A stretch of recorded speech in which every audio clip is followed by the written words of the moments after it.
Hey, what's going on, guys? Sorry, we had to move around some wires. I still don't have a cord long enough to reach the fourth spot quite yet, but we'll figure it out. We are going to be listening to King Diamond's Abigail, and I'm really excited about it. We just picked one from the list because we want to get through all the kings. Another king in our King series. Bands. Yes. It is now a series. It's royalty. It's now a series of. I'm telling you, we bands. can start doing that, like best ofs, like most album concept hour, most best kings ofs. are going to series, Or right? groupings. Well, yeah, that's the thing. Like, my theory is that all of the King rock bands are really influential. Because King Crimson's very influential, King Gizzard's pretty influential at this point. King Missile, I think, is like low-key influential, personally. Of course. King Diamond, obviously influential. So, like, I don't know. I think there's something to Where you sit on Kings of Leon. these bands. Anybody I else guess there's hear Kings like of a Leon, too. static? Oh, hold on. Wiggle the cord. Wiggle one of the. Wiggle with it. I'm not hearing Wiggle the static. dials a little bit. That do anything? That's better. That's better. Okay. All right. You're welcome. Thank you. All right. Well, we are going to listen to the whole album. It's one of the best concept albums according to metal fans, and I don't know what else to tell you guys. I'm just stoked to get into this one. Let's do it, Abigail. I'm Brad. I remember now. I remember how it started. Just like any other king. I've only heard this once. We are gathered here tonight to lay to rest Abigail and Faye, who we now know was first born dead. This is like a horror movie. 1777. Damn. I'll find lyrics. For some reason, Genius doesn't have, Genius or doesn't have lyrics for this? Spotify doesn't have lyrics. Spotify doesn't have lyrics? Yeah.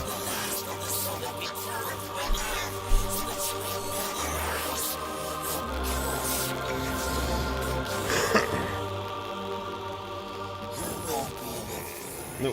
Shit. There we go. Oh shit, indeed.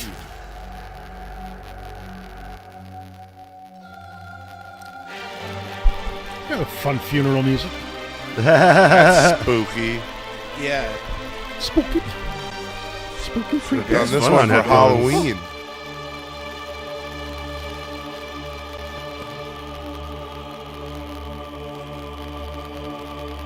Can you guys hear my voice? Yeah, I can hear your voice. Okay. I should probably turn the music down a little bit. No, it's alright. Oh, Louder. hold on. Too much. Too much. I'm genuinely... Can't see the volume meter from here. I listen to... My car has like a... For some reason... Actually, you want to turn your mic up a little bit, Nate? You're the fifth dial. So from the left. From the left, 1, 2, 3. Yep, 1, 2, 3, 4, 5. That's him. Test. For some reason, I'm not hearing my own monitor. there we go, there we but- go. There we go. Yeah, There we now go, I that's can good. hear it. Yeah. Thank you.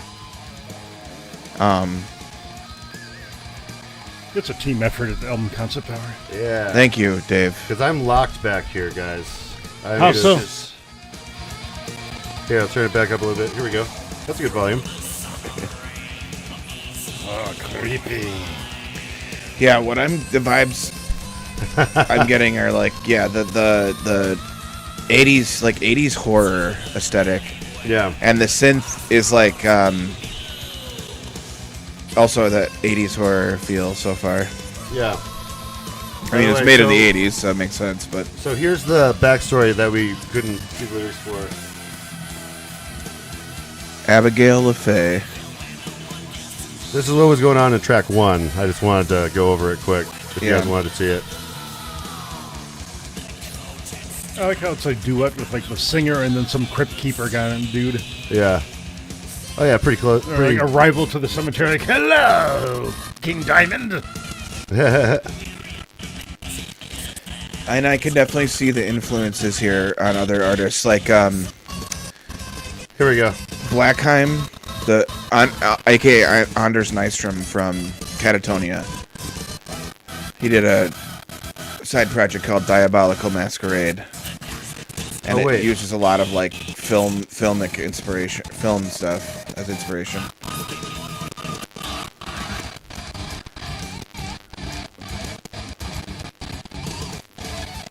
So yeah, they have several talented guitarists.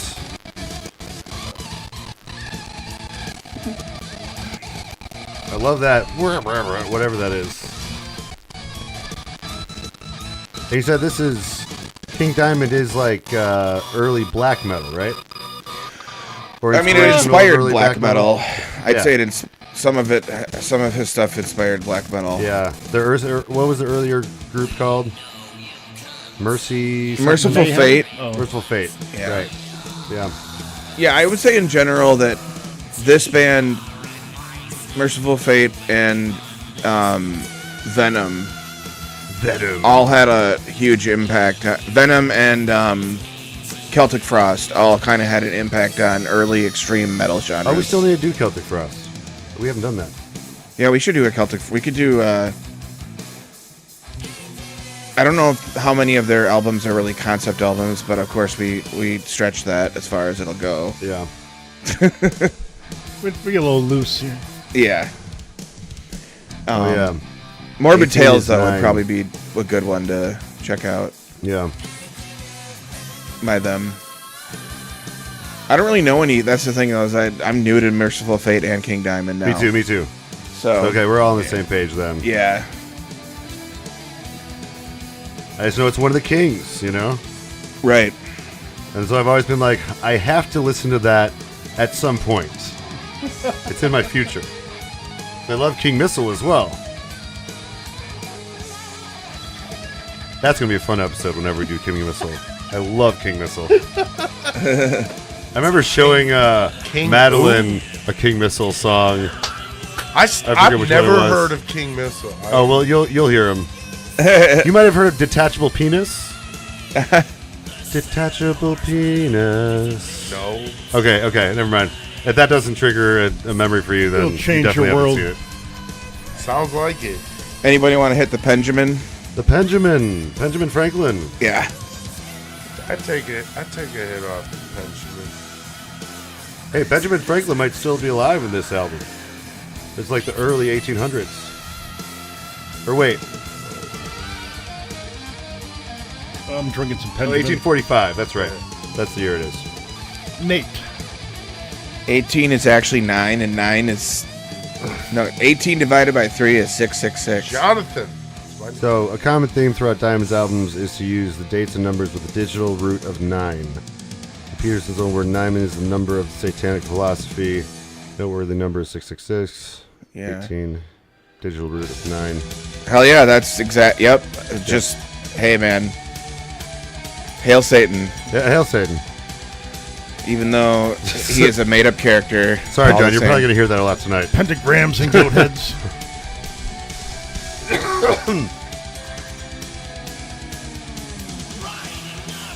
This is like one of the bands that like they started to make like parental guidance stuff because of. Yeah. Because they said so much satanic Which stuff. is hilarious that, fucking. Oh, that was Twisted cool. Sister. Did you hear that? Yep. Like Dee Snider was on trial, yet like King Diamond. Well, Yeah. part of it too is They're just he like- wasn't on trial. No, he was they're, at a hearing, but yeah, they're yeah. telling their side of the story, kind of like why Yeah. they don't want it. And right. John Denver was still like him and oh god, I can't think of his name. Right. And it's Now- so If you believe that Satan is a character, that's fine. Do you believe in some kind of entity, like a god, like God-ish? God. I mean, like people? I'm ambivalent about whether or not, but I don't believe in any god that people have conceived. Yeah, Satanism has very little to do with Satan And itself. yeah, from what I LaVeyan understand. Satanism is actually like using it's supposed to be like almost like heathenism, where it's like Well, it's paganism, essentially. paganism, it's yeah. like a revival of the old. it's basically like taking back what kind of Christians took from pagans, kind of, and recontextualizing it in a way that specifically pisses off Christians. Yeah, you gotta do that sometimes. Yeah. If anything, I would believe in like a animalistic or clockwork or like kind of like Hold on. deism. We gotta Hear the solo, yeah. Do you notice that we're like, do we peak a lot on here? Like it gets in the red a lot Oh yeah, let me There. because you can. Yeah, I can take the dBs down. That's a good idea. Let's take that down. Like, I'll take it down too. There we go. Bow, bow, bow, bow, bow, bow, bow, bow, bow, bow. All right, we're good. Yeah, Thank you, Nate. yeah, no problem. It's a hell of a soul. It also kind of reminded me of a little Avenged Sevenfold because of the double guitar solo stuff. 'Cause, Yeah, like, they. That's like the modern double guitar solo rock band for me. Yeah, I could see Avenged Sevenfold being inspired by Oh, these 100%. Oh yeah, definitely. guys. Lars Ulrich takes inspiration from King Diamond. But just not as good. Who? But just not as good. Lars. Oh yeah, yeah. Oh yeah, Lars. You know what though? Like Lars, his drumming on the first 4 albums is pretty solid. Back when he rehearsed, I remember there was like an article recently where he was like, "I don't practice at all." I'm like, "Oh, that explains a lot." He messes up a lot at shows lately, and Practicing for losers. yeah. This music makes me want to like just make big gestures and like just stand on a like hill or something. It makes me want to Like- put on the face paint and like hold a Yeah. skull in the woods, and you take Yes. black and white photos of me Yes, yeah. with a cannon. Hell yeah. Like your cabin's burning behind you. Yeah. Yeah, While that fucking slave plantation's burning behind you. absolutely. Well, that is the interesting thing. Is like I think some of the people who took inspiration from this, like Mayhem, Varg Vikernes, we've talked about that I think a little bit Burzum. before. Yeah, Burzum, yeah, they Dark Throne. like they took it to an extreme. Like, you know, this guy was doing it. All these guys were doing it for a little bit of the show. Like, this guy is personally like he's not actually. Well, he's inspired. He by, doesn't like, actually believe in Satan. Well, he's like inspired by like Alice Cooper and Right, like, Alice Cooper. your Theatric. He's shock- actually, your like- shock rock artist. Yeah, he doesn't even. He's probably best described as like an agnostic because he was like, I didn't really know and doesn't care to I mean, think he about is those things practicing at anymore. the Church of Satan. Yeah, he he's practices like- with the Church of Satan, but he Yeah, doesn't he's, take like, it from like a ordained or literal whatever. perspective. Yeah, It's all about just following the tenets, which is all about like mostly do no harm. self-love. Yeah, self-love and A do lot no of harm. self-love and Satanism. Yeah, they're like diet libertarian Oh my God. philosophy in a way, but they don't.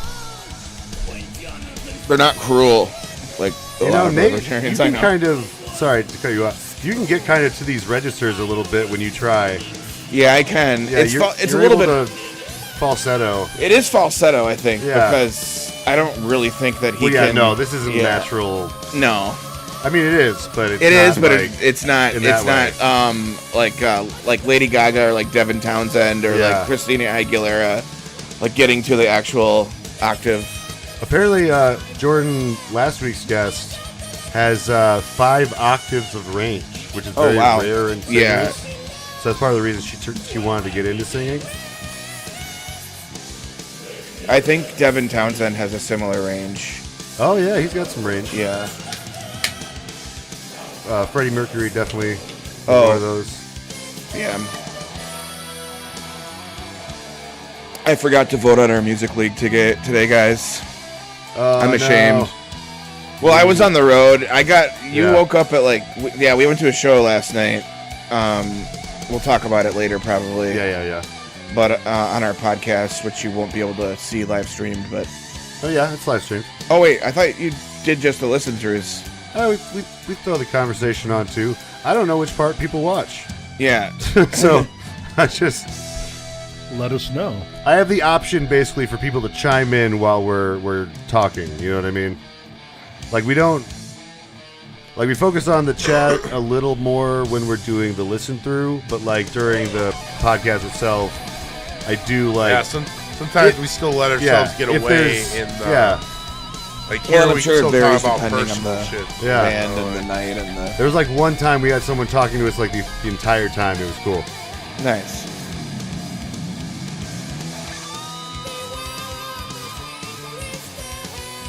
It was very 80s.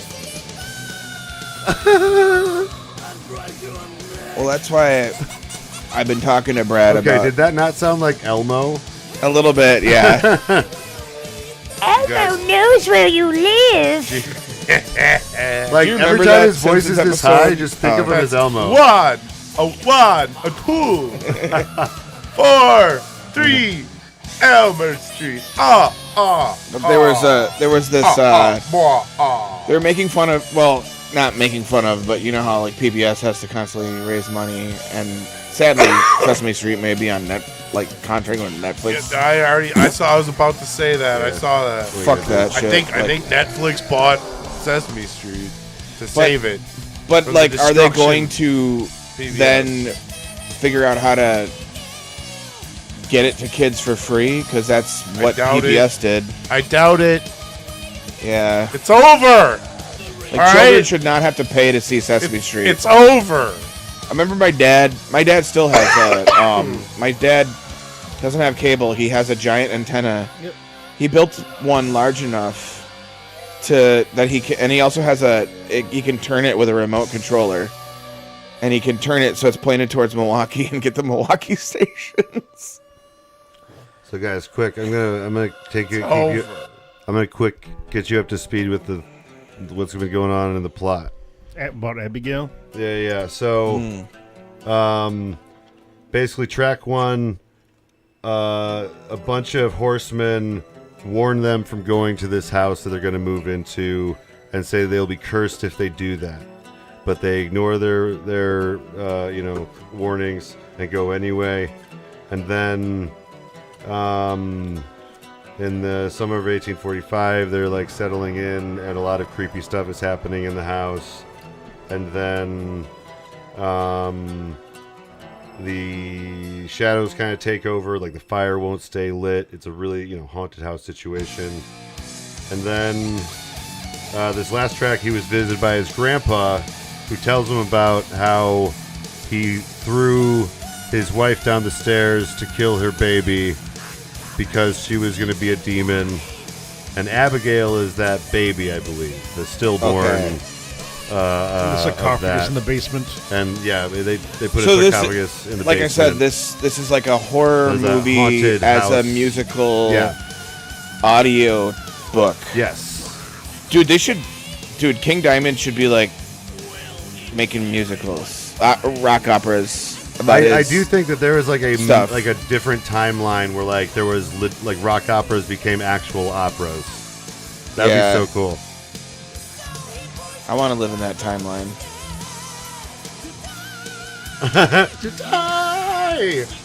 No, she cried.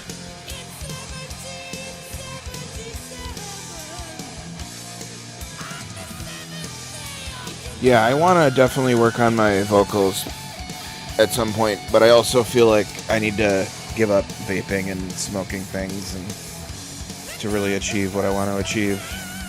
Yeah. So it might be like a year or two before I can do that. Yeah. I gave up smoking cigarettes by the time I was 30. If I can give up, maybe I'm 35 now, so maybe by next birthday.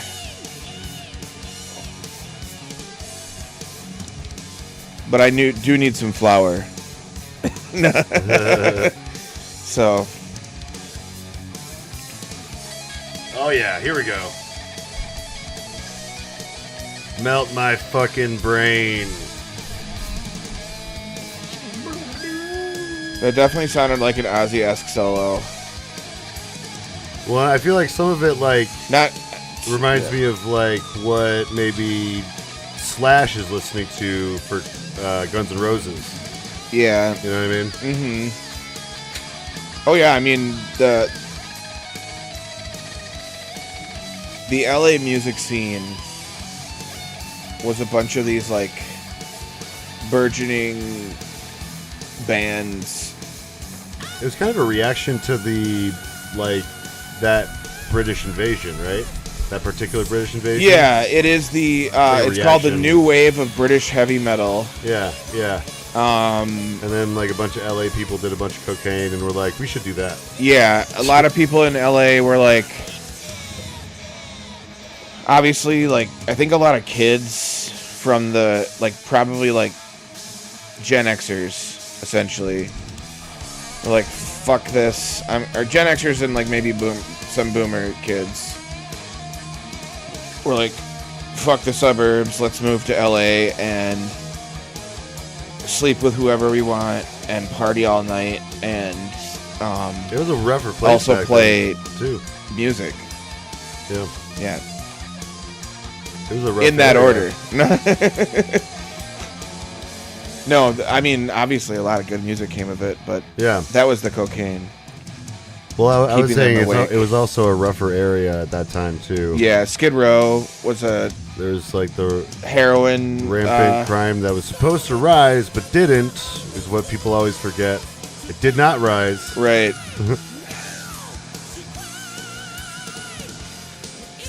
The crew of Motley.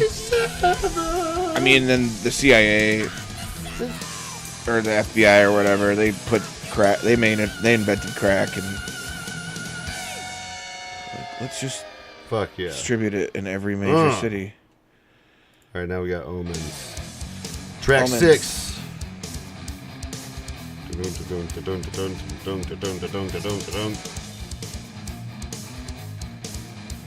This is probably the one that's like most like Guns N' Roses feeling to me. Oh yeah. I can You know who you are? You're in the cemetery, baby. Yeah. You're already dead. I can't even hit my falsetto, but Yeah. you're in the cemetery, baby. You're already dead.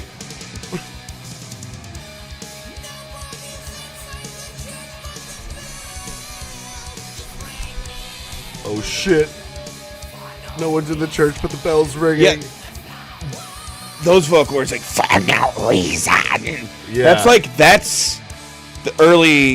the inspiration for black metal vocals right there. Okay, it's And, less the high pitched part. Yeah, but there's been What if the whole song sounded like this? Yeah. but there have been weird like there's a maybe we'll have to look it up later, but Mayhem changed singers at one point, and this is after Varg left. Mayhem is still a thing, by the way. But they had a great singer for a while who had like a deeper, and it was more like, it was like a very like doomy kind of take on the black metal. Okay. Man, I didn't know how they played much longer after their death of their singer, the first singer. Yeah, I think Dead. Yeah, it was his name. Yeah. And then he was killed. Dead. Speaking of like theatrics, I Or mean, no, the- he killed the him. dude- Dead killed himself. Yeah, right? he did. Yeah, then Euronymous was killed. Yeah. But But the fact that like, he buried all his clothes and like unearthed them like for the shows to have this very like dead look on him. yeah. It was just over the top and awesome. Mhm.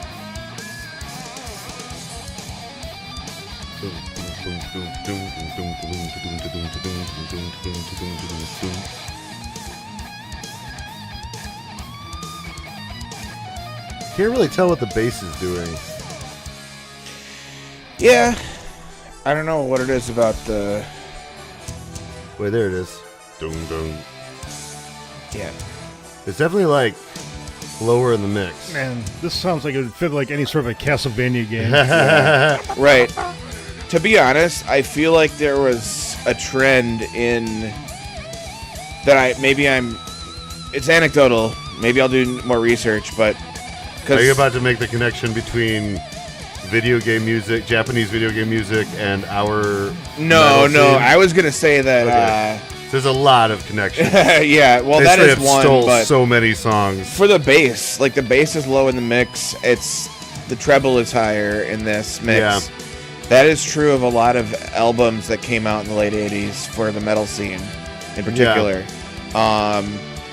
Rust in Peace It by was all Megadeth. about that treble. The about bass that was a treble. little no bit bass. was a little less punchy than the guitar. I noticed the production on "Injustice for All" by Metallica.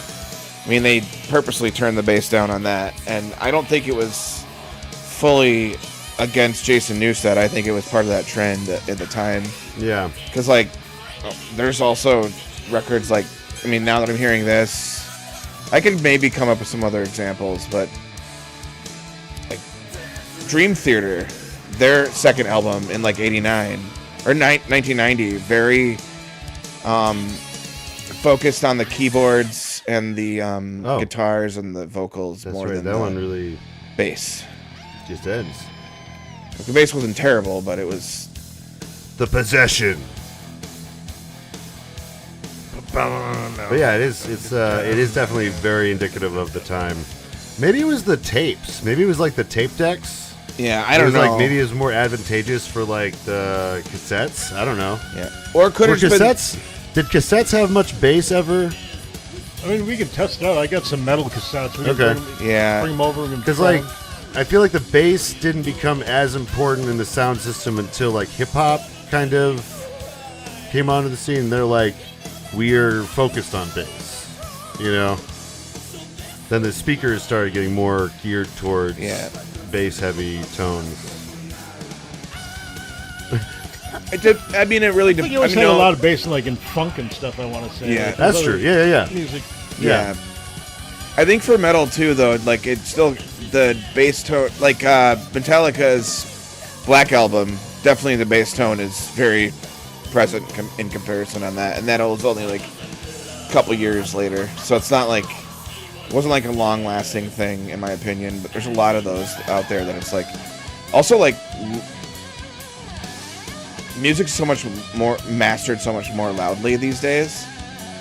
A lot of albums from like the 70s and 80s are like, you feel like you can't turn them up enough if you're not listening to like the remastered version. Sometimes I'm in the car and I'm like, I want to listen to it louder. Yeah. Because I love to listen to music loud in the car. Oh, of course, that's the best place to listen And to it. Loud. it's like, I don't want to max it out, but I also want it to still be loud. And so, yeah, I sometimes go dude. for remasters. This is a sick acoustic solo or clean guitar. I don't know. Sounds like acoustic. A little bit proggy. I will get what's rightfully mine. Eaten alive from inside. There is a sequel to this album, Abigail 2, Yeah, I which is saw on that. the list now. Abigail 2, The Reckoning. I'm thinking at some point we'll do Abigail 2, and then we'll determine which is better, Abigail 2 or Operation Mindcrime 2. But best first and sequel. Yeah. The guitar in this track is great. Yeah. Are we gonna at the end of the episode rate this one on the Yeah. sweet?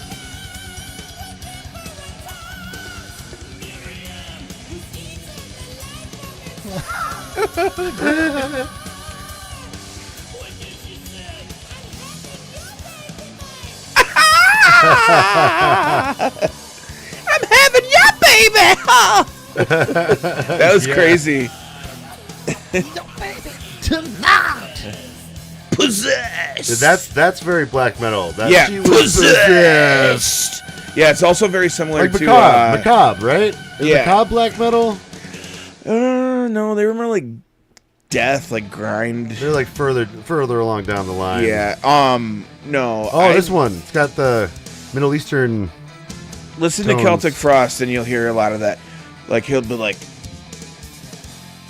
procreation of the wicked, and it's very like evil. Hey, what's the name of the husband in Courage the Cowardly Dog? The husband of what? Oh, it's Eustace. Never mind. Eustace. I was say In Courage Miriam. I was thinking Jonathan and Miriam are the characters here. I was like, for a second, thinking like, wait a minute, is the characters Courage the Cowardly Dog named after them? Yeah, That'd be fun. Eustace.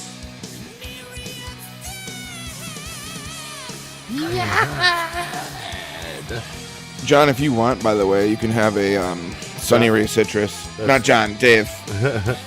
But eat John or Brad too. Yeah. Yeah. Maybe a couple. Megan was getting me confused because she was like, she said something about like, oh, something about Mike, and I'm like, there's no Mike Thank you. at the podcast. It's like, do you mean Dave? And she's like, John? Dave? And I'm like, I say his name, I don't know. I could be Mike. I don't She know. hasn't actually met, yeah. I mean, you know, we got those We did- common white guy names. We did have one interaction. We went over for the Baroness Wing episode. Oh, yeah. I was wondering, though, too, where John was, but never mind. Yeah. It was Hope he's okay. all right. Yeah.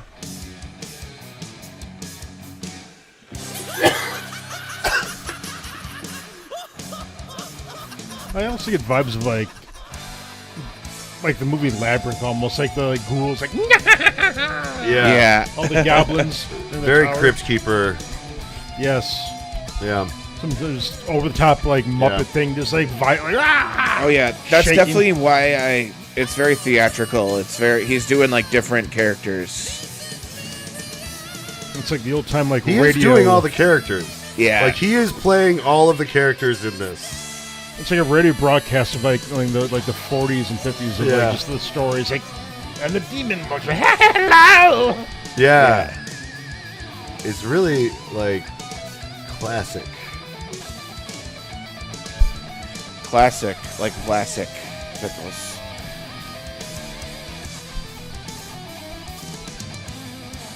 You all right, John? Yeah. Yeah, we're good. Good.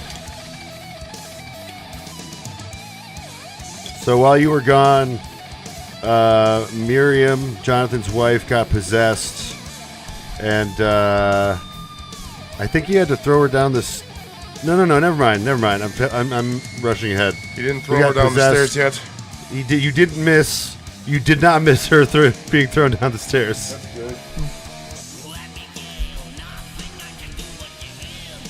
It was a good part of her story arc. Yeah.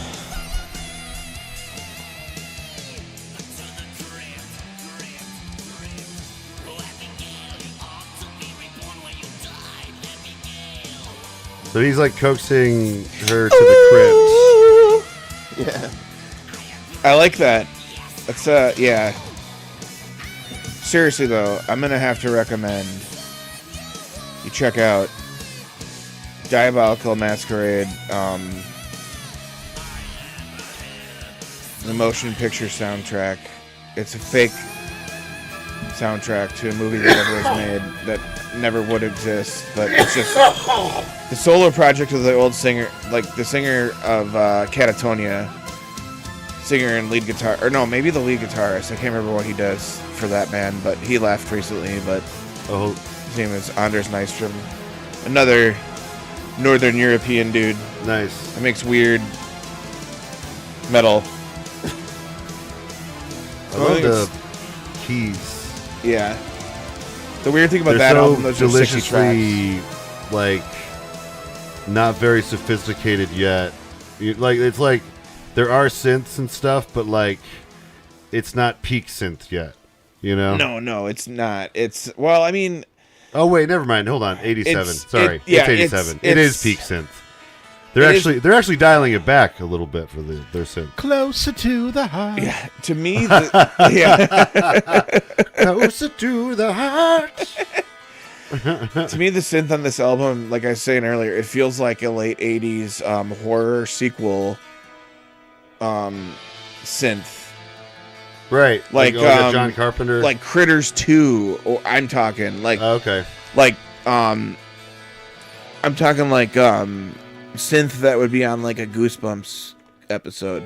Okay. Like it's a little bit lower production, but it gives it a Yeah, I like it. That's what made me think it was stylistic earlier. feel. It was from earlier in the 80s. And I remembered, like, oh, wait, no, this is from 87. I'm not sure if it was a stylistic choice, but it's Well, I definitely the think, vibes I'm getting I from believe that the synth parts. King Diamond does the production.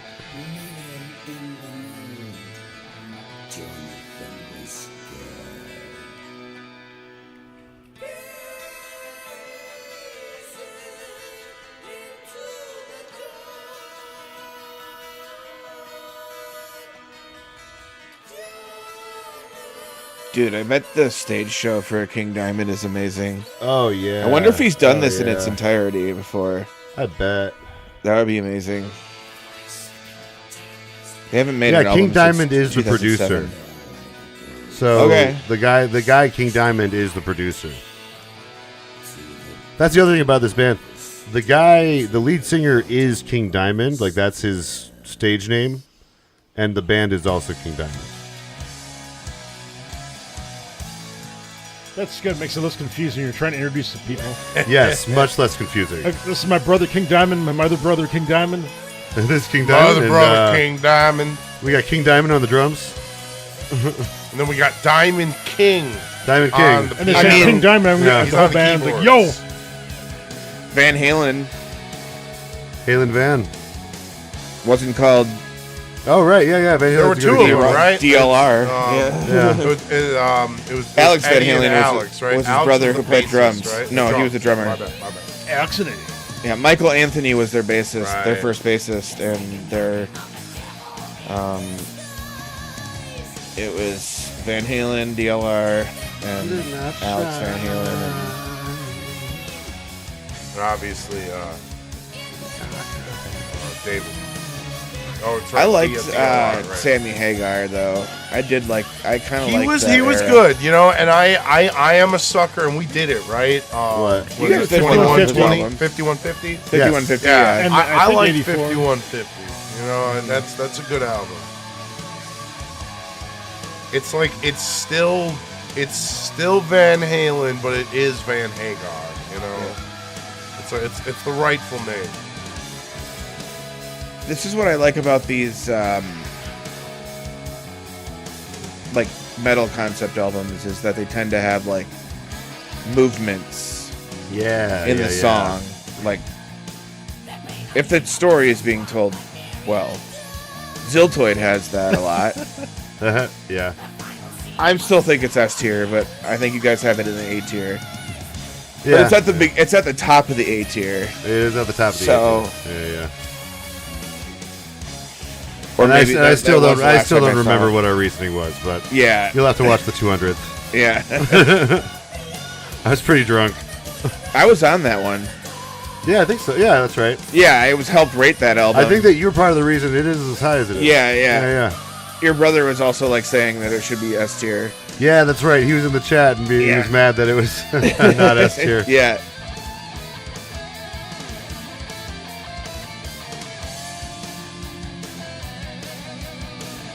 So I think we're on. I wouldn't really have any issues moving that to S at all.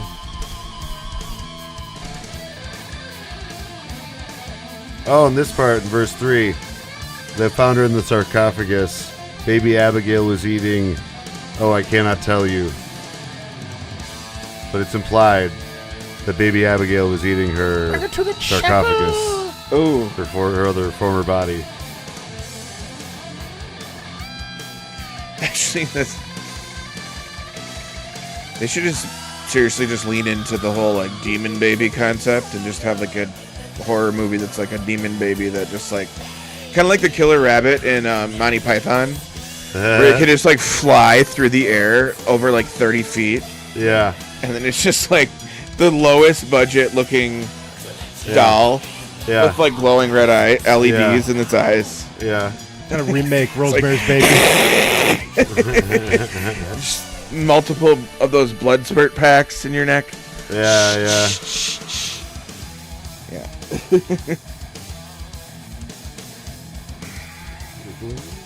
This last Only song what, feels like- very triumphant, even though it's like, you know, Yeah. kind of a bad ending for everyone. Right. I like those ceremony and the coffins are waiting. But there is a sequel to it, which I'm looking forward to finding out about. Well, so far everything turned out decently well for Abigail. Then they have a part 2. Yeah. I mean, you'd think She's got a lot of it'd be story to over. tell. Horror sequels tend to have success in movies, I've noticed. There's a few franchises that are pretty large. Wasn't Freddy Krueger 2 better than... Or wait, no. Wasn't it the Dream Warriors one that everybody liked a I lot? think The it was third one? 3 or Yeah. 4, maybe. Because, like, then the kids were... It was like... It's almost like how Terminator had the idea of, like, oh, we'll go from it being this horror slasher flick to being... Now the Terminator's the good guy. Yeah. It's like now the kids had the power to fight back in their dreams. So that was, yeah. Maybe there'll be like some kind of thing like that. She'll like, Abigail will be like a demoness who's able to like bring out the good in people in some way. I don't know. It'd be like Alucard. Yeah.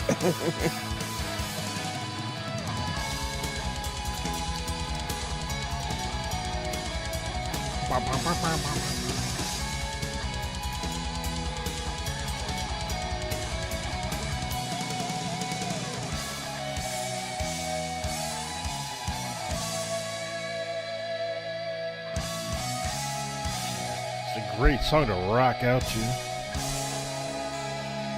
Yeah, dude. It was a fun one. Also just I remember I was hearing King Diamond. I think I've never actually listened to their full album of theirs. Oh, we just heard a cover of this one, Halloween.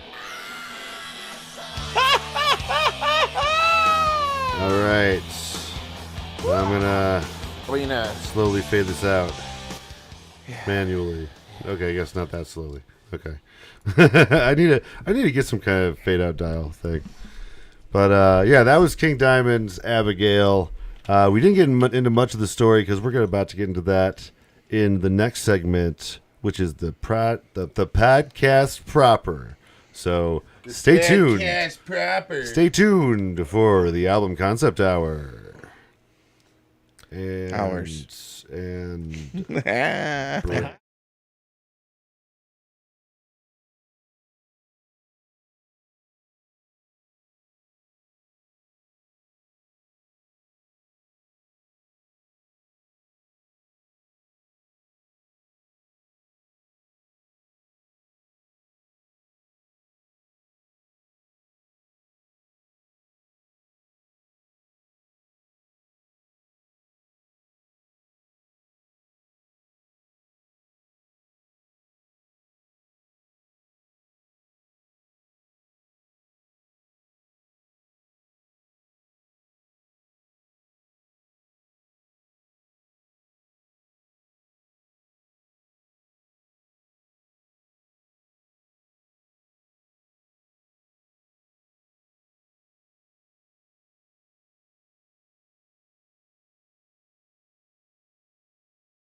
Not sorry. The album concept hour. The album concept hour. The album concept hour. It's the album concept hour.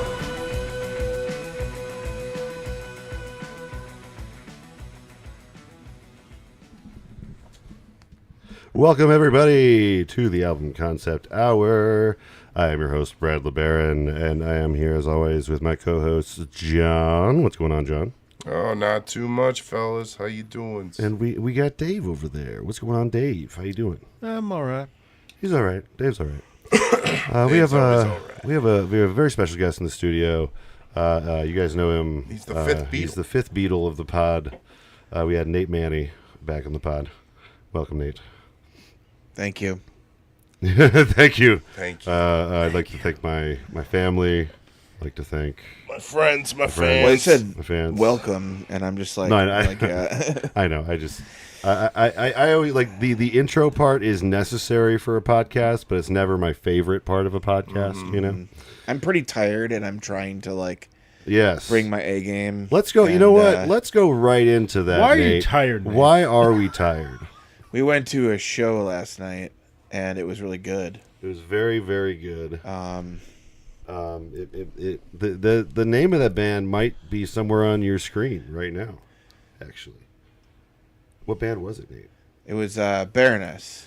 Yeah, They did their first two albums in their entirety. yeah. They have a red and blue tour happening right now. And that's basically my plug already. So, but I'll remind you at the end that they have a tour that you might want Still to going. avail yourself of. Yeah, and they're going to do more. They're about what, halfway through, maybe? Yeah, halfway through, and it's like Northeast and Midwest. So they've gone through like the Northeast. And now they're doing the Midwest, and then eventually they're probably going to take a break for a little bit, and then they're going to probably do like a Southeast, probably a Northwest, and probably Yeah. a Southwest. Yeah. So they're going to be all over the map. We haven't covered Or some Baroness on the combination. podcast yet, but like we covered them on the channel, on the YouTube channel, but we haven't covered them on the podcast proper yet. We haven't really covered them and we will. as a album concept, and that's partially because they don't really have a true concept album stuff. Well, but we're yeah. going to do, I think we should do Yellow and Green because of the connections to real life events. Right, That's and the then one I that way would we love. can like Yeah. kind of like psychoanalyze it ourselves. Yeah. It's Yeah, it's got a cool story to it. It's got a weirdness to it, Yeah. spookiness to it. Spookiness. Yes, for sure. So it's I'm really looking forward to that. They did so basically the red and blue tour, though, to give it a loose description, they play their album Red and their album Blue in their entirety, start to finish. Wow. So For both of the shows, those are like my in favorite kind of shows. Yeah, it was like a residency, and it was like it felt like the people were. It was like listening to a record together with a bunch of people, but It it was live, and Yeah. and the newer members of the band who didn't. John Dyer Baisley is he's the front man and the only remaining original member. Yeah. So like those first two albums, but they did a great job. So yeah, And we the- gotta talk about what was the King name of the Diamond venue? eventually, but- it was Sleeping Village. Sleeping It was- Village, yeah. And apparently they have a lot of Highly good recommend. shows they're in Logan Park. Yeah. Or I'm sorry, Logan Square in Chicago. Yeah. And it's not it's not in like downtown, so there's Yeah. like really easy parking in the area, and Yeah, you don't have to get into like a parking garage or it's like anything. 250 max people. Yeah. It's great. It's And- it's a little venue. It's an intimate venue. Yeah, if you're a Madison listener, it's a lot like the Frequency was in Madison. Yeah, it's a lot like Yeah. the Frequency was, but with a little bit more space. A little bit more space. But an even narrower hallway to get through for some reason. for Yeah, the hallway for to the get to event the space. yeah. I'm sure it was the Somehow, live shows yeah. might have been an afterthought. But really cool bar, really cool experience. Because like you don't feel like you're in Chicago. You don't feel like you're downtown and surrounded by like skyscrapers or whatever. Right. So So working class neighborhood, kind of. That's- It's being gentrified a little bit in some areas, but it's for Yeah. the most part it's like Willie Street. Yeah. Yeah. It's like a really long Willie Street. Yeah. Yeah. But yeah, really fun show. Belmont Ave. We spent the night, and I I came back in the morning and drove straight to my dentist appointment. Yeah, and I Had my slept teeth in drilled for a little bit. after he, had to go do that. And, yep. So yeah, if we're a little sluggish though, that's Yeah. That's why. But I didn't sleep in that long. Yeah, Yeah. I wanted to get back here to make sure I was ready to talk about King Diamond, King Abigail. Diamond. Yeah. But we still have to ask a couple of our co-hosts here what they've been jamming on lately. Me and Nate have used our time. We'll just do John. do the plugs early. Yeah. Well, yeah, because I do them at the front now. Oh, really? Yeah. Okay. Shit. Yeah. I did not even know that. Yeah. I can. We can plug your podcast or your YouTube at the end and stuff too. Yeah. But yeah. What have you been listening to, John? Oh, Or watching. not too much. Or Not watching. too much. I've been listening to a little John Denver lately, personally. Okay. It's been nice to clear Yeah. my head a little bit sometimes during Yeah. my night smokes. That's good for night smokes. Yeah. Yeah. Otherwise, I've been watching a lot of Severance. Oh, I really want to watch that. I've been binging that. I don't have Apple yet. That's pretty cool. I might have Otherwise, to honestly, Find it somewhere. I just gotta recommend everybody watch Daredevil.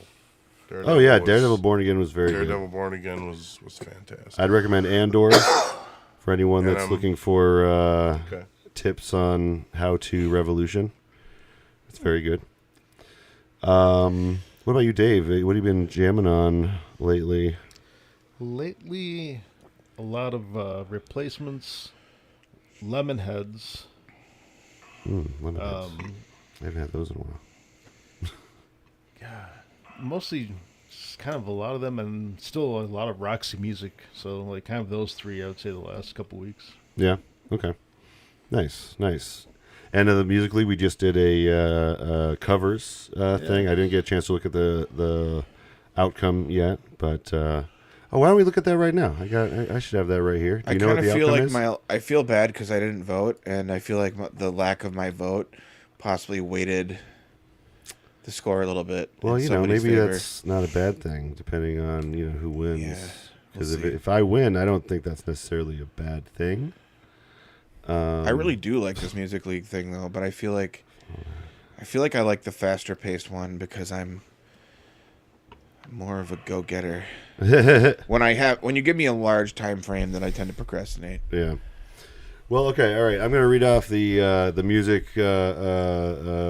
list here, or for Music League this week, because I know listeners of the podcast are always just kind of holding their breath, just waiting to hear the newest Music League news. I know It's been that popping off. yeah, it's their favorite segment.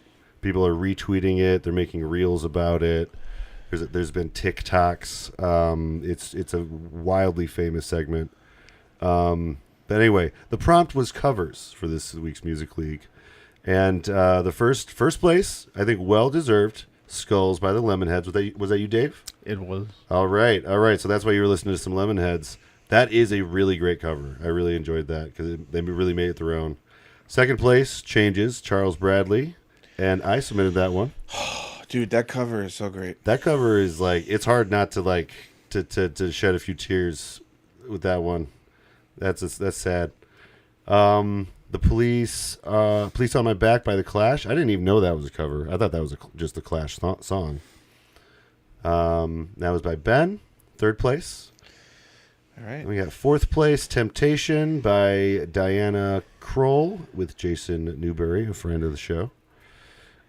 We also have, let's see, Jealous Guy Live by Donny Hathaway, and that was by Sean Broom. Is that the real name, Sean Broom?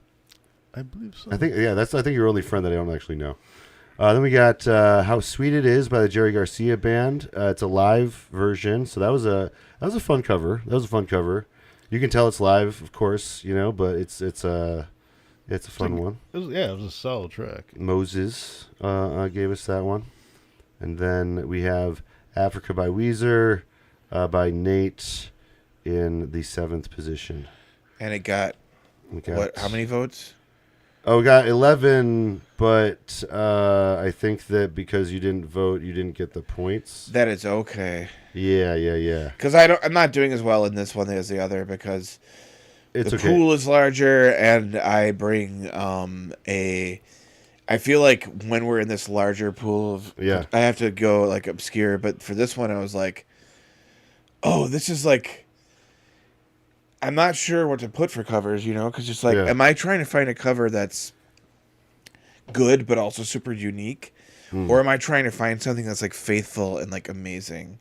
It's a tough. It's In kind that of way. you gotta like Oh, pick. how do you which- wanna Like, so I was interpret- like, I'm gonna go Toto after, but there was so many that is other, that is a great cover in the sense that it is very, very close to the original. Like they capture it pretty well. But yeah, this was a hard category. I think. Yeah. It took me a while to decide what to do.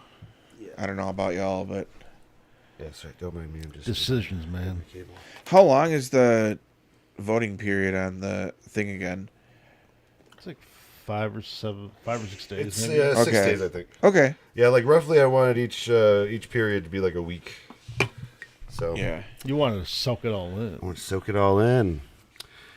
Speaking of soaking it all in, we're gonna soak in this album, and that album is King Diamond's Abigail. Sorry, I'm looking at the Fatal Portrait cover over here. Abigail is what we're covering today, and this is one of the more talked about albums. It is or concept albums. I mean, it's like talked about up there with like Operation Mindcrime and the Iron Maidens Seven of the Son. time. It is a really great 80s album. Yeah, it is very, very, Great 80s like metal. yes, rock like album. quintessential 80s. It's not hair metal, but It's just heavy metal. heavy you could metal. say. Yeah. yeah, You yeah, know? heavy metal, A lot of black different metal kinda- maybe to Kinda some. rock. Proto black metal, you might say. Right, Or because black metal wasn't a genre quite yet, right? I mean, yeah. Like it wasn't called that. Yeah, like a lot of the main bands. I didn't really get into King Diamond, but I think the main bands would be like, other than King Diamond and Merciful Fate, would be like Celtic Frost and Venom, and Venom. They all kind of like Sorry. had different influences on, but one of the main similarities I think you would say between like Celtic Frost and King Diamond is the vocal style, not necessarily the higher octaves, but the lower register, the growling type of barking, kind of like barking orders type of vocal. Yeah. That is like indicative more of- similar to like what you see in some of the vocals of, but black metal is also kind of varied in its vocals, so I can't really speak for all of it. But, right. It's one of those genres where everyone brings like a little flair of their own. But the general consensus is like, let's be evil as fuck. And, Yeah. and Let's be evil as fuck. embrace hail occult Satan, and paganism and Yeah. Satanism and yeah. anything that's heretical. Yeah. So yeah, let's get into it though. This is it starts with a funeral for the first track, and this is one of those albums where they start at the end. It's one that the story kind of can loop, which I always love. But yeah, it starts with a kind of story that the horsemen are telling you for the what's been going on. So here's a little bit of that, and then I'll tell you what I mean about these horsemen and this funeral and all that. We are gathered here tonight to lay to rest Abigail and Faye, who we now know was first born dead on the 7th day of July, 1777. Abigail was benamed to a coffin with 7 silver. So yeah, basically what he's about to say there is Abigail must be nailed to her coffin with 7 silver spikes. one through each arm, hand, and knee, and let the last of the 7 be drawn through her mouth, so that she may never arise and cause evil again. Who will be the first? I, O'Brien of the Black Horseman. So, I guess I shouldn't have said that it's at the end of the story. That's kind of a spoiler. But, the fuck is that?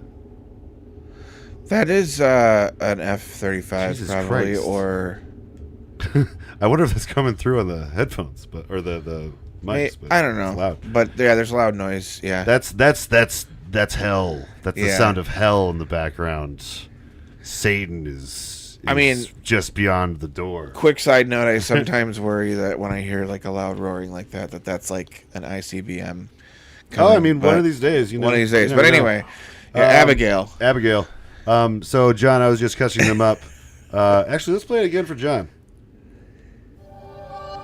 We are gathered here tonight Oh, to yeah. lay to rest Abigail and Faye, who we now know was first born dead on the 7th day of July, 1777. Abigail was benamed to a coffin with 7 Yeah, this was quite the introduction. Yeah. Like, Yeah. wow. They know- nailed the creepy vibe for sure. I don't want to completely go through cliches about like horror movies, but I said in the listen through that I feel like this is like got horror movie sequel vibes.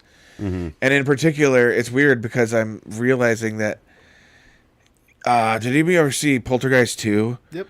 And how they added like that creepy Old man. actor, Reverend Henry Kane, and I'm imagining him telling this story about Abigail the Faye, yeah. and who we know was first. Yeah, it's like it's Yeah. creepy I like the way and he very says, horror. I like the way he says firstborn dead. Like he's like, I don't know.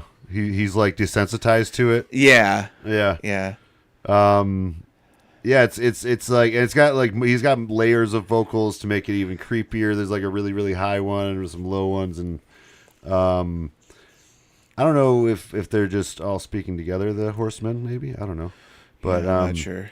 Anyway, basically though, John, he was saying that they must nail her to her coffin with these silver spikes so that evil might not arise again.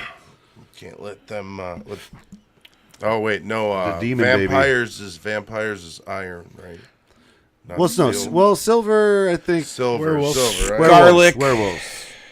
I think in some areas, silver does something to vampires. I don't remember, but it is kind of a biblical metal, Mm-hmm. with the 30 pieces of silver. But yeah, this is what starts it off. Great opening track. This very much reminiscent of I Remember Now at the beginning of Queensryche, so I can see why some people might compare it to Queensryche. But yeah. Next track we got for you is Arrival. So another great thing about this one, as a concept album, it just plays like a story, which I always appreciate. So here is Arrival.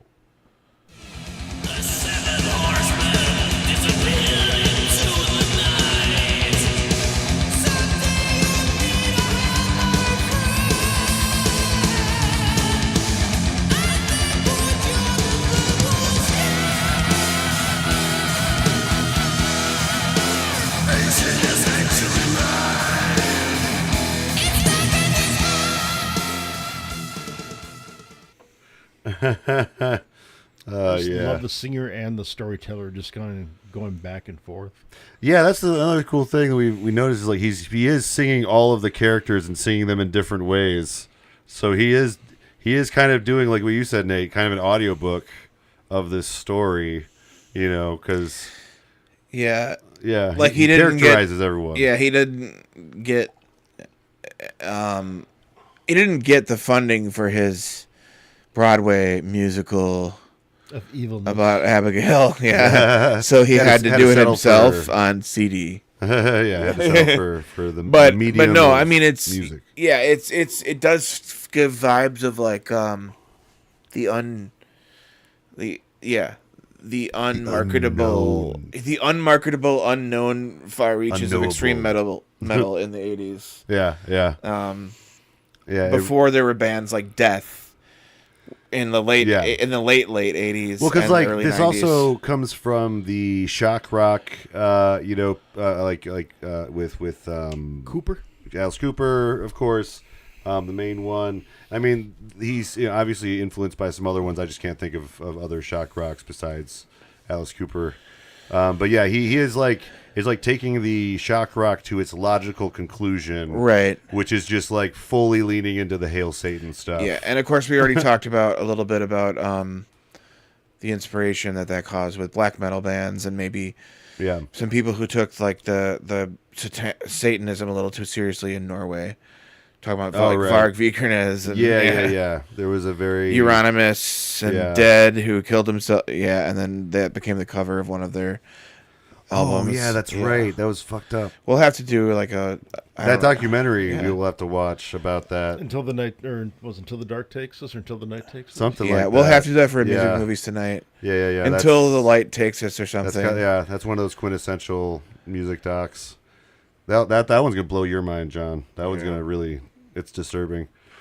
Disturbingly fun. Disturbingly fun. But it's also it also says some good things about Dark Throne's He burned a main church. guy. I like his segments in that movie. The 80s does a really good job of like this really horror themed. 80s was a good time music, for horror. It is. I mean, even with like almost a peakish type moment with there was that Michael Jackson, the Thriller. Right. Thriller, right? He had the iconic voice come and do that little bit at the end, and that's Yes. Don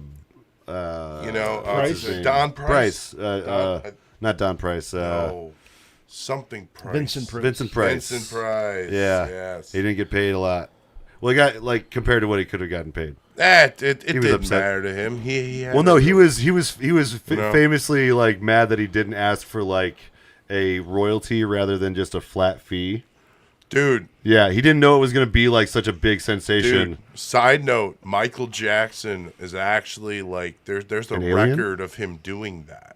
Okay. No, I like because he did that with Eddie Van Halen because Eddie did that. Oh yeah. No, I think he got he was like a one of those, TV. I think he was one of those guys that For it. took advantage of like the fact that everyone thought he was like kind of sweet and innocent. Yeah. Sometimes, and he would be like, "Oh no, I forgot. I'm sorry." No, you just do this. You just do this nice lick for me for my song. I didn't mean to offend you, I'll give Paul you this McCartney. TV. Because I actually found out about that because Lance read a book from Sammy Hagar. Okay. And he actually was Sammy was in the band, and he came to Sammy after that.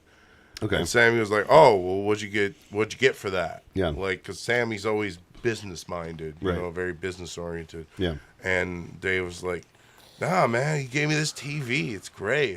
Just did a couple minutes of Yeah. And then it winds up being one of the biggest hits from Thriller. Yeah. You never know. You never know what's going to catch on. Right. But to get back to Arrival, this is when the couple from 1845, the summer of 1845, the grandson of the LaFay family is coming to get his birthright or whatever, this house. And before they get to the house, they're approached by these horsemen that tell them not to go and that they will be cursed if they go.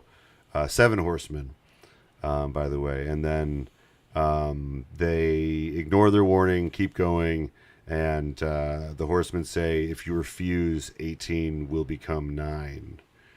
18 is 9. 18 is 9. So, he basically, they ignore him, ignore the which is, that's typical kind of horror movie stuff, ignoring obvious things like definitely turn back. Ominous things like when Reverend Henry Kane comes up to your door and is like, I know that child is angry about spirits. I can't remember exactly what he says, but Yeah. he yeah. Well, I always think about that South Park character that's like always talking about like the teenagers that like died going up this hill or whatever. Like, oh, you don't want to go up down that hill. You don't want to go down that path. And that's when old Johnny fell in the tar pits. Yeah. Or something. You know what I mean? Right. Anyway, you South Park heads out there are feasting on that reference.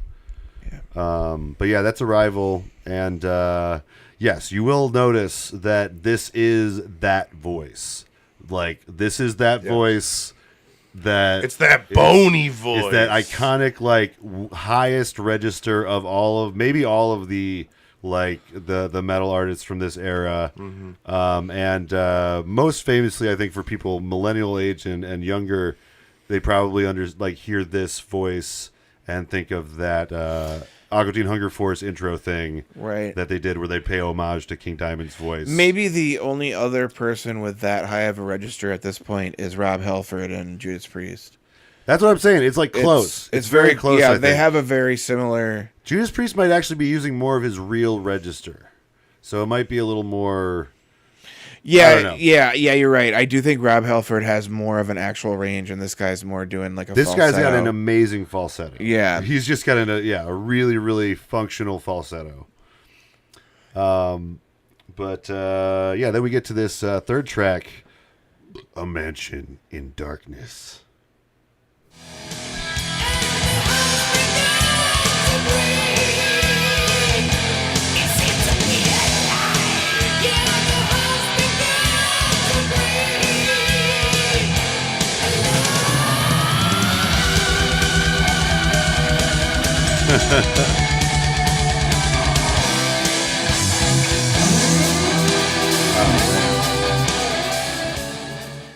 Really, really great guitar work in this album in general. Just like I have no notes for the guitar work. Like just chef's kiss. Dude, it really just brings you back. Like it really feels like listening almost to like Motley Crue or like Guns N' Roses. Guns N' Roses. Yeah. Like I was gonna say Appetite for Destruction era. Definitely. I definitely think that Slash was a King Diamond fan. Yeah. Like judging by what you hear in this. For me, it's like it's reminiscent of like Ozzy and Rhodes. Yeah, the Randy Rhodes era of Ozzy Osbourne, where there's like a speed element to things, and they're trying to kind of compete with the burgeoning thrash metal / like other new wave of British heavy metal bands that are a little bit ahead of the curve, like Iron Maiden. Yeah. It's faster, up tempo. Yeah. Crazy technical solos. Mm-hmm. And I love there's like double guitar solos. I mean, I forget if there's a lot of that in Iron Maiden, but I love it wherever I see it. Because it's just such a simple way to make a solo like just pop. Just you know pop, what I mean? right? Yeah. And it's so impressive, like to see live a double guitar solo. You know, I was talking a little bit about like Avenged Sevenfold and listen through like it, the tone and the veracity of the double guitar solos kind of reminded me of some of the what they're known for. Well, you know what? Like what I really love, like about like guitar solos between like the '60s and like the '80s, right? Until really grunge, pretty much. They really just rock, like when they're together. Sometimes, doesn't really matter even the genre. Sometimes, like when they do it well, and you got two good guitarists going, it's not just like it's almost a classical. Right, music kind of feel, that's why I was such a fanboy of like Megadeth in high school. I was obsessed with like guitar solos, and the fact that you can have a front man who's doing rhythm but also can do a little bit of lead. Then you have like a virtuoso who's doing rhythm, a little bit of rhythm and the best leads. Then you have like the magic combo. Yeah, because when you're also singing, like you can only do so much of the lead vocals while shredding. Right. It's one of those things where it's like it feels really good to know you can shine too, but like you got a guy over there who's doing that. He's shining. Yeah. I think the best He's shining bands with the guitar. trust each other. But like, and these two are both just really talented guitarists. So then they can kind of. Who are the guitarists for King Diamond? I think they actually listed in the lyrics here. Like I said, I'm a newcomer to this band. Andy LaRoque. Yeah, and then I've heard that name before. And Michael Denner. Okay. So I feel like I've heard both these names before, but yeah, like I always felt averse to trying to listen to King Diamond because I had a predisposed. It just the face paint thing kind of like makes you immediately think of like Kiss and so at first, and I'm not a fan of Kiss, so I was like, I can't really like. Yeah. But then I was like, okay, I'm just approaching this in the wrong way, and nowadays it's like, you don't have to like buy an album or have a friend who has the album to hear it. So, like, all right, now it's time to dive deep because I'm invested now. Well, yeah, I never knew what to expect with King Diamond. I knew what he looked like and stuff. Yeah. But I didn't know like what the songs were necessarily. Right. Like, and I mostly just knew it from the Aqua Teen short before that movie. By the way, we also have Tim Hansen was in that. on bass.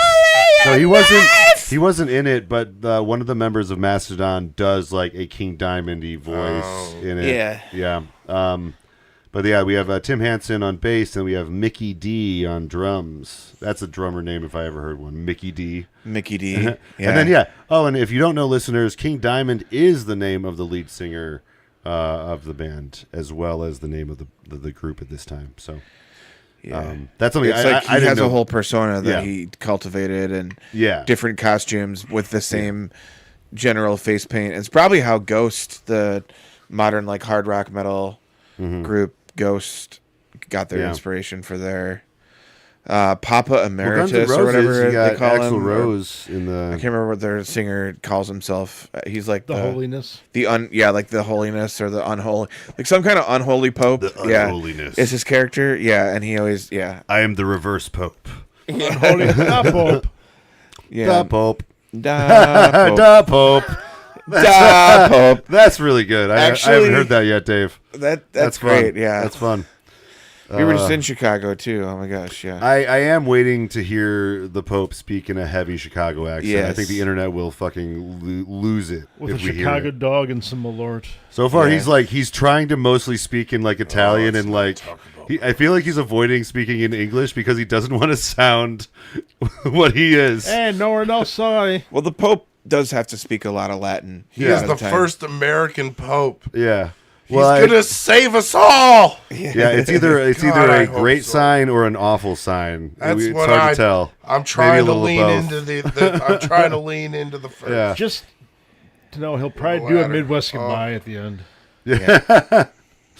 Yeah. I mean that's what the revelation is according to those fundamentalists. That's the ultimate Midwest goodbye.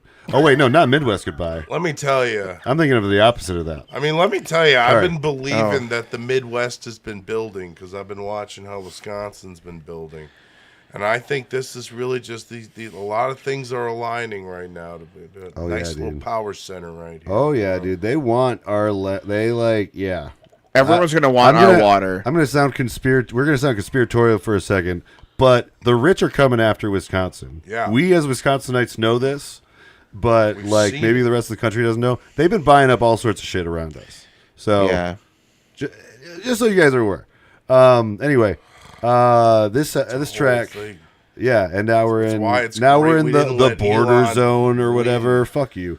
So this track we have border zone. Highway to the border zone. Yeah. So yeah, this is A Mansion in Darkness. And this is the track where there's a lot of they're just kind of experiencing creepy haunted house stuff. Yeah. Shadows kind of take over. The fire won't stay lit. It's just creepy. Evil feels like it's ruling at night. Evil does rule the night. And it looks like a lot of haunted houses. Everything was left untouched. It's easy to believe that, my friend. Yeah. And then the house breathes like it's alive. And this is basically like haunted house song. It's like like there's not a whole lot more. Yeah, very. It's when Scooby-Doo goblins situation. and ghouls come out. It's when ghosts in the graveyard. Yeah. Listen, they know we're awake during the day. They want their time. Thriller wasn't That's their filmed time. in the morning. It was filmed at night. I mean, I'm just thinking of like ghosts like Yeah. curled up on the sofa during the day, waiting for their time. All right. Well, the next track we got for you. Speaking of Jesus ghosts, Christ. we have the Family Jesus Ghost. Wait. Is Family Ghost? Count Delafay. Yeah, it must be. Yeah, hold on. I have the wrong lyrics up, but this is the Family Ghost solo. Oh no, it isn't. Here it is.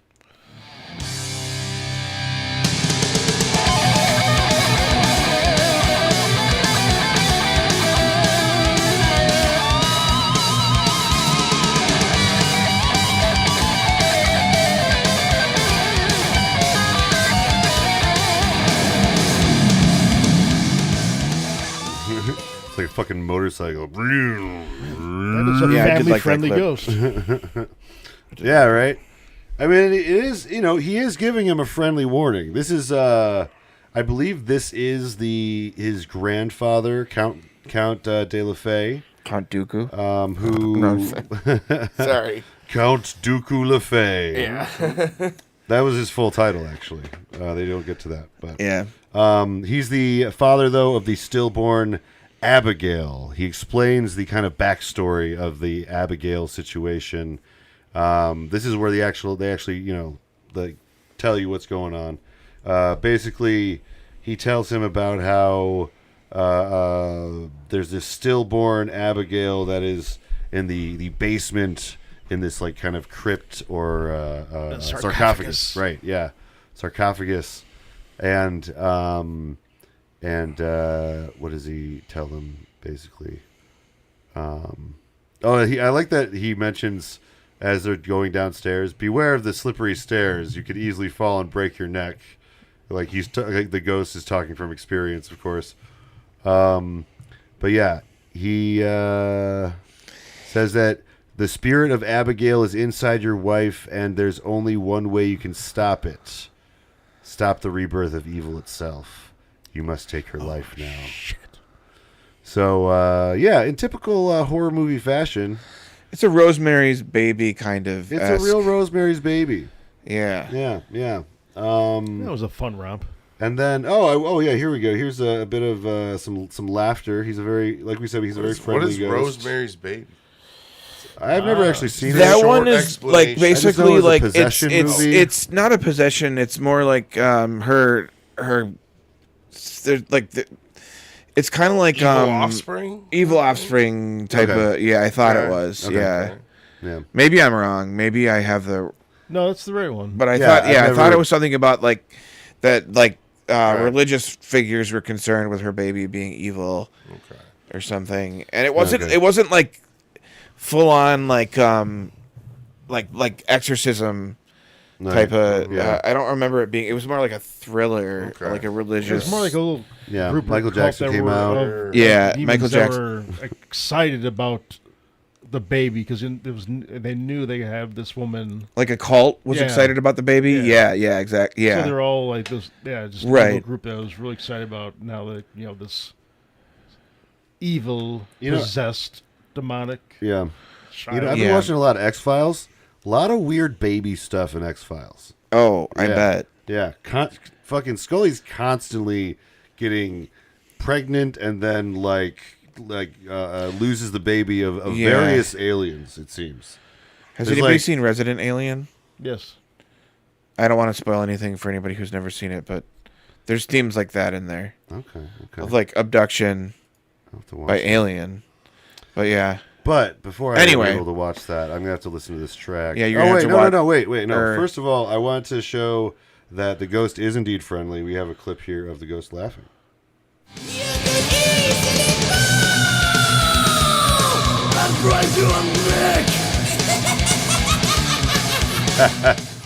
See, his grandpa's having fun. His kind of grandpa's having a good time. He's like, you could fall on these stairs. Get it? Like my wife Yeah. that I pushed down the stairs. Yeah. Oh yeah, I should mention that. So Count LaFay had a cheating wife, and when she was 9 months pregnant, he pushed her down the stairs because he said, "No bastard baby will inherit what's mine." Oh wait, no, that's the song we're about to listen to. Let's not forget that the Shit, you LaFay keep name, going ahead here for I am some going reason. ahead. the LaFay name comes from Morgan Le Fay. Exactly. Yeah. From King Arthur That stuff. is, that's another Merlin's, bastard. like sister, bastard sister. Yeah. if The I'm bastard not son of mistaken. Merlin, or not Merlin, of Arthur. Yeah. That's No. right. That's the connection. No, she's not a bastard son. Well, no. But Morgan Le Fay was- had a bastard son. With, Oh, right. Well, I no, did in not the know one that. I watched, I think Morgan Le Fay was a bastard. Morgan child. Le Fay was Merlin's like half sister, something like that. I She only know was- the one with She Sam was an evil Neill. sorceress. The one with Sam Neill is the version of events that I know of the best. Yeah. Anyway, this track has the lyrics that I was just mentioning to you guys. Here's the 7th day of July, 1777. Yeah, you kind of got ahead of yourself there a little bit, but that's okay. I think you're telling the story Yeah. proper.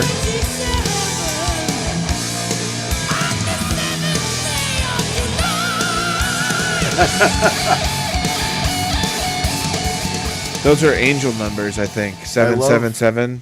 Oh yeah, a little bit. But Or I think something. they're probably multiples of 9 too. They might be. Wait, no, actually, no. I tested that. It's not a multiple. it's of 9. not a multiple of 9. No. I already did. So it's not a satanic number. Yeah, I don't know. Maybe they'll Just add kidding. up to a number. I mean, but yeah, it is supposed to be like a heavenly 777 is supposed to be like a heavenly number. Right, it is. Or like anything that's But maybe if you add a 4th 7 to it, it becomes devil number. or I don't something. know. I don't know. Yeah. But yeah, I love the way he does the last bit on the 4th of 77 on the 7th day of July. Like just yeah, I don't know. I like how like in the context of the story how much fun like this Count de La Fay is having pushing her down the stairs. He's like, I've been waiting for a chance to push you down the stairs. Like, I'm glad you were cheating because I've been wanting to do this. Damn. Yeah, you know what I mean? I don't know. That's dark. Sorry, guys. It's like what's the game that we always play, the legacy game, or no, the haunting. What's that game, Brad? Oh, wait. Are you talking about Lethal Company? No. I'm talking about a board game that we play sometimes. Oh, Betrayal. Betrayal. and Yeah. House on the Hill. This has betrayal vibes. Like, Yeah, definitely. This would definitely be one of those Stories, One of those isn't it? stories. Yeah. Yeah. Absolutely. Oh man, we gotta play that again. I love that game. yeah.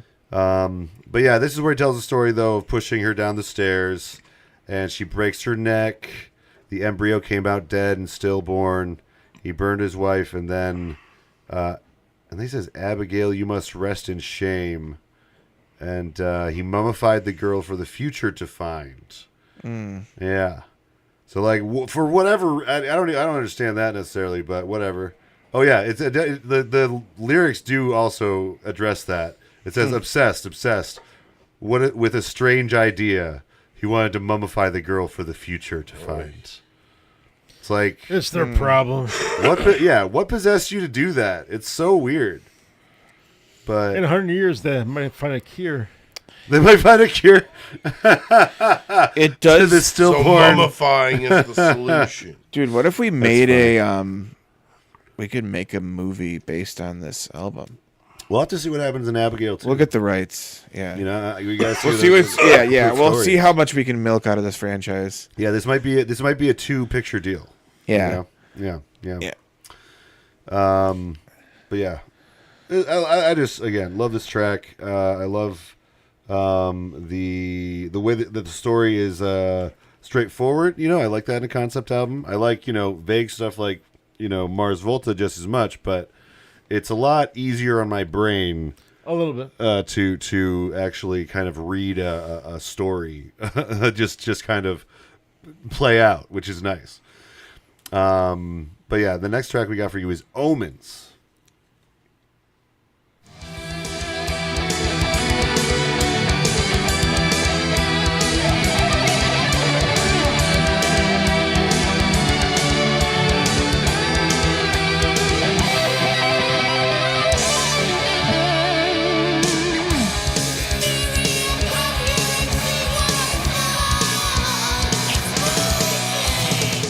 Hold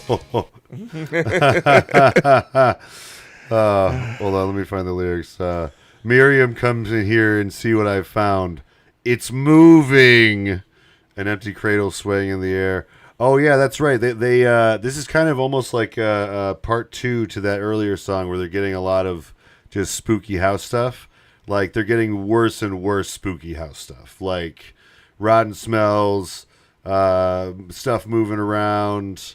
The table's set for 3 for some reason, So it's intense. It's getting more intense. House is haunting like them. this is maybe in Betrayal, the board game Betrayal, where you are just about to start the actual betrayal itself. You know what I mean? Like there's stuff starting to crawl out of the walls. Like there's some spooky stuff happening, and someone is about to stab someone in the back. I guess is what I'm saying. Yeah. Then there's this empty cradle that sways in the air. Yeah, again, like I said before, the previous track, very straightforward. It delivers the ideas, and it sounds creepy and exciting. Yeah. This would be a good album to play at like a Halloween party. Definitely, yeah. In its entirety, and have like a we honestly should have done this thing in the background. We honestly should have done this during Halloween month. Yeah, right? All right. This is very. Stop it now, and we'll pick it up in October. Yeah, all right. No, we will be releasing this. I'm telling you, man. We will be banking this episode for later. This is real good, scary shit. Yeah, if the United States is still standing in October. Yeah, we will be releasing this episode. I am expecting the bombs to drop any minute. Anyways. Yeah. Well, then we'll have then King Diamond can put an album about us or something. You know? Maybe we can get Queensryche to write an album about the times. Queensryche, if you're listening, we need another Operation Mindcrime for today and what we're experiencing in today's political world. Modern mind crimes. Modern mind crimes. Modern mind crimes. I like that. That's not bad. That is snappy. It's snappy. It's got alliteration to it. Modern mind crimes. It works on CBS 9 p.m. Be there. You almost sound like Dave Mustaine a little bit there. It's like, hello, me. I'm the real me. That's like the only part I can remember of their entire discography. Hello, me. It's the real me. Real me. Meet the real me. Yeah, I love that fucking part. It's so fucking like the imagery and the music video and everything. It's just, it's great. Anyway, this next track we got for you is The Possession. Bro. Wait, do you want to take a break, John? Oh, sorry. Where are we at? We're at track 7. We'll, I'd actually take it. Yeah, we'll take a break after this track. Okay? Hello, me. Okay? It's me again. Yeah, I teed up the track already. Fair enough. Here's The Possession. Yeah, let's. Can we power through? I could take a short break. Okay.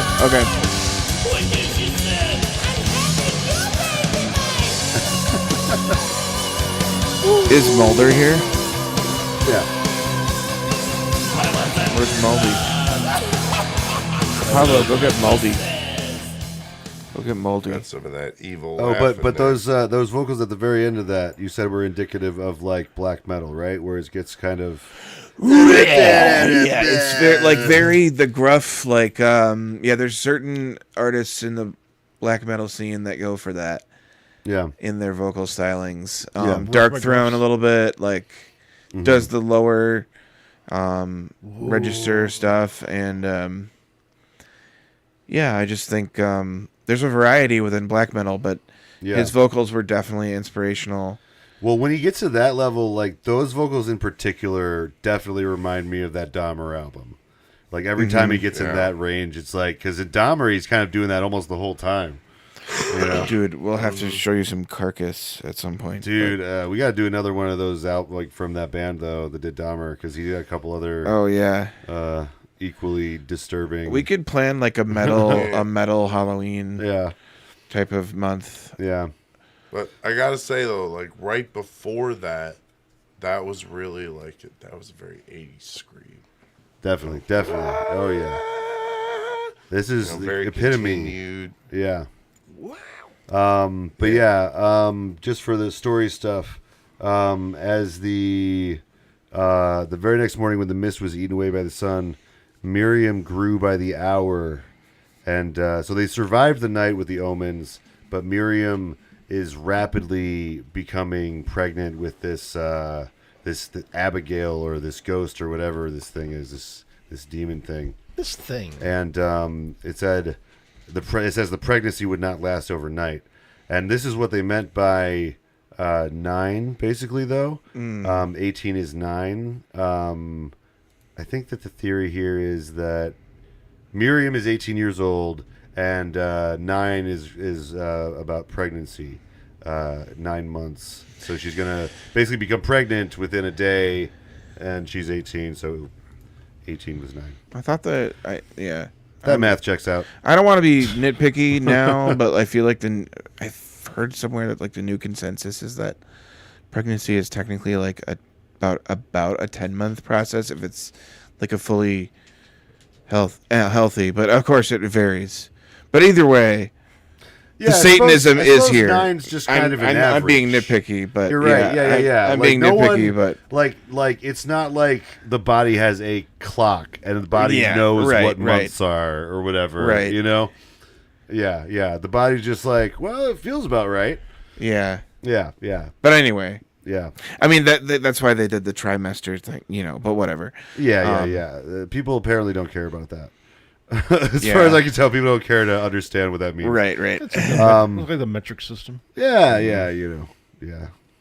But yeah, Miriam starts speaking in different tongues, like she's being eaten alive from the inside. She's got Duolingo. And I love that the part that I chose is I'm having your baby my love, and it's like, gross and possessed sounding. But it wasn't love.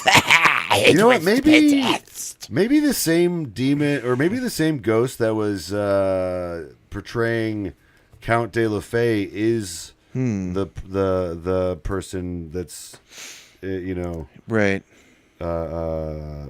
possessing, Doing the possessing. Yeah. 'Cause maybe it wasn't a warning as much as this is going to happen, and you there's nothing you can do about it. Paulo, what do you have to say? I don't want to go on break. None. Okay. All right, we're gonna go on a quick break. Looks like Apollo wants to go on a break. But that was. We have 2 tracks left, and then we're gonna rate this thing. We'll see you guys in a few.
What's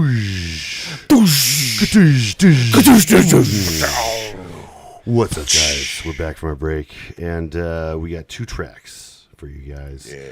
When we last left our heroes, Miriam was speaking in tongues and being eaten alive from the inside, and saying, "I'm having your baby, my love." Yeah, and then we get to Abigail, the titular track. And I need to plug in my phone so I can play that track. Oh, snap. Oh, snap. Brad needs the cable. This is going to be erased from the show. No. Nobody listen. No, it can't. No, I won't allow it. Nobody see what's happening. It's pure No, gold. this all stays. All right, here's Abigail.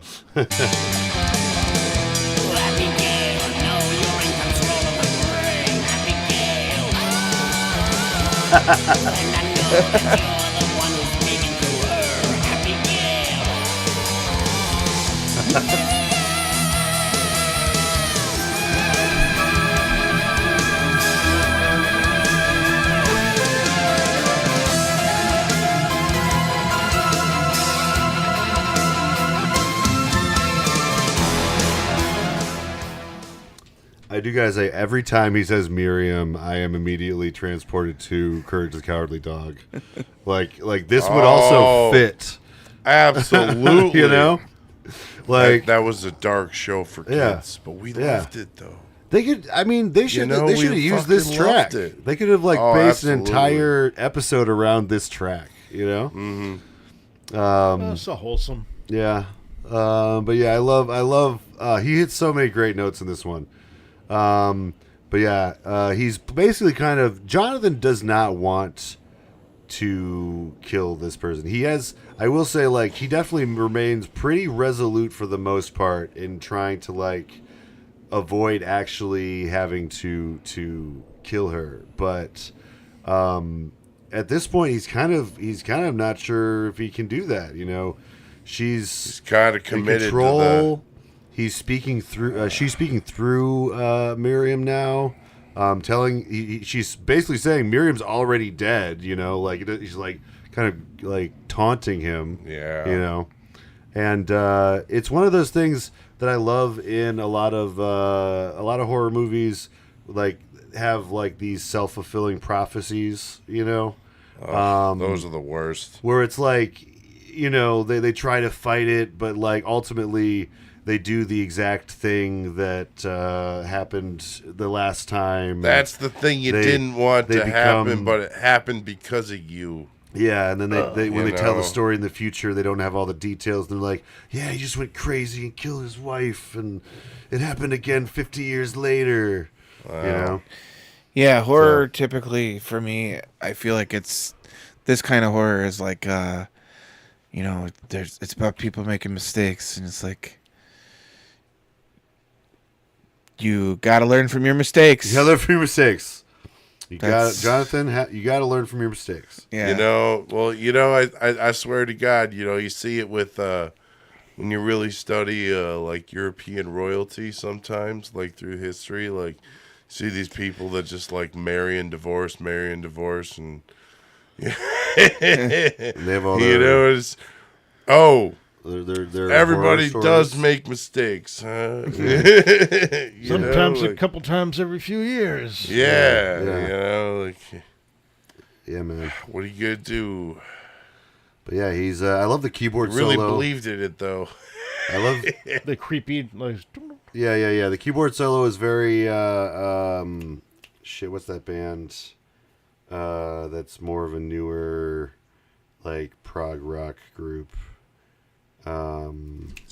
I've seen them with Devin Townsend. You were talking about him a little bit earlier. Something Orchestra. Nate, you don't eat. This isn't ringing any bells. Shit. No.